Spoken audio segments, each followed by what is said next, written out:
If it's Friday, it must be time for another About Mansfield Consumer Advice Series. I'm Steve Casillo. Appreciate you being here today. And by the way, check this out. This coming Tuesday is Valentine's Day, which is why I wore my Valentine's red. And so if you need to get started somewhere, put some red on.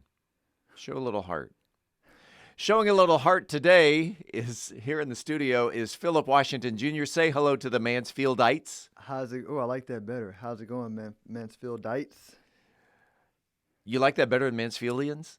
Yeah, no, it just sounds like a. I guess I probably like it equally as well. Okay. Mansfieldians. Oh, he's on the fence. Mansfieldites. I gotta sit on that.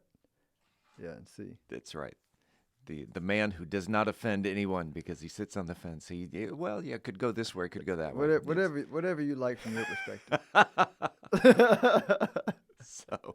So today we're taking out our crystal ball, and we're going to look into the future of the economy and something that you approached on your podcast, Wealth Building Made Simple, and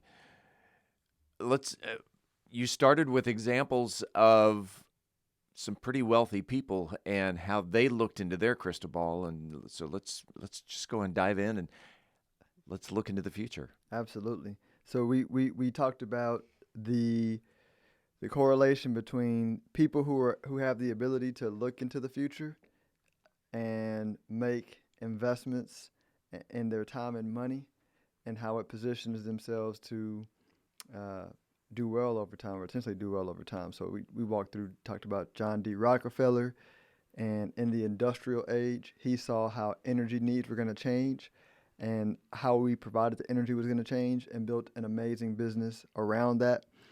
Same thing with Andrew Carnegie and him doing it from an infrastructure standpoint with steel.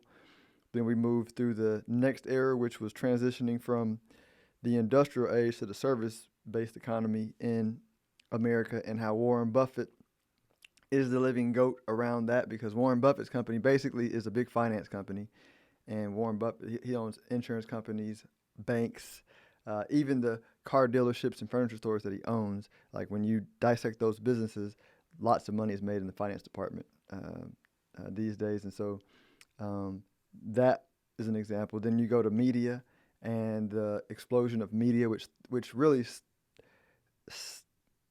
is a continual process, but recent ones were, you look at Bob Johnson, Oprah, Jay-Z, they capitalized on cable, radio, and those new avenues for selling things throughout media. And so... Would that include Oprah? That includes Oprah as well, absolutely. Yeah. Okay. Oprah. Did I say Bob Johnson? Yeah, you did. Okay, and Oprah. And so Martha Stewart was another big one. Side note, I was in Kroger the other day, and I saw this wine where Martha Stewart, it was like a picture of like inmates. They had like their their mugshot on the wine, and then they had like just regular random people. Then they had like Snoop Dogg, and then they had like Martha Stewart, and I was like, oh, this is so dope. I would so buy this wine, right? Just like a rebel wine. So anyway, I forgot. I got sidetracked. You digress. So you also mentioned the railroad investor. William Vanderbilt. He has a pretty cool story too. He's kind of a angry guy, but very smart, intelligent business guy. But what they all did was they had an open mind to where the world was going. And so if you want to see into the future, here's the easy thing to do. Like, just look into the eyes of the youth, because what they see is what they're going to build. What they see and desire, what they're going to build when they grow up. And when you get down to like investing and making money, to be a good investor, you're thinking about, all right, what is going to be what's the economy going to look like 10, 20 years from now, right? And economy being, what are people going to, like, the supply and demand of what people are going to want. And then you go further and you go, oh, okay, well, who are the biggest consumers of an economy? 40-year-olds. 40 and 50-year-olds are the biggest consumers of an economy. So then you go, okay, the 40 and 50-year-olds of today are going to be like 60 and 70 in 20 years. So they're not going to be large drivers of the economy.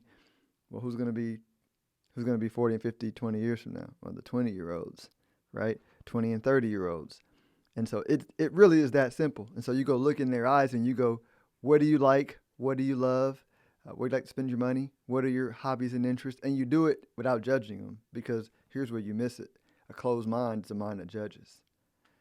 Ooh, can I quote you on that? Absolutely. You can take it, make it a t-shirt. A closed mind. Say that again. Is a mind that judges. Is a mind that judges. And you can even follow it up so that, and what that means is like you're not able to see properly, right? All of us have experienced somebody who we felt like they just don't see us. Hang on, I'm writing that down. A closed mind. Okay, continue. Yeah, it is a mind who can't see us because they are prejudging us knowingly or unknowingly based on like past experience with ourselves or somebody who remind them of. So like that's what a closed mind is. You're judging. You can't properly see what's right in front of you. You don't need a crystal ball. Just literally look at the kids and don't judge what they're doing. So when they say, I want to grow up and be a YouTuber, and then as a parent you go, well, that's dumb. But actually, like, no, it's not, because you just bought them toothpaste from this kid that makes $30 million a year on YouTube. Yeah. Ryan. You know what I mean? Like, it's tons of people making money doing it. You're saying, won't you grow up and be a doctor, an attorney, or whatever? They're going to all lose their jobs in the next decade by artificial intelligence. So, like, no, that's not a good idea. And by the way, they're not going to all lose their jobs, but the way they do their jobs is going to change. But as parents, we slow down the growth of our youth by placing our old ideas on top of them. So not only do we miss it, but then we cause them to become part of a lost generation versus keeping that open mind. But as an investor, right, the point is that an investor is like, you want to make money. That's how you make money. So pay attention to the youth. Watch the youth. Watch the youth. They're undefeated. And I really love that quote. A closed mind is a mind that judges. Thank you. Thanks for pointing that out. Is that something you came up with that?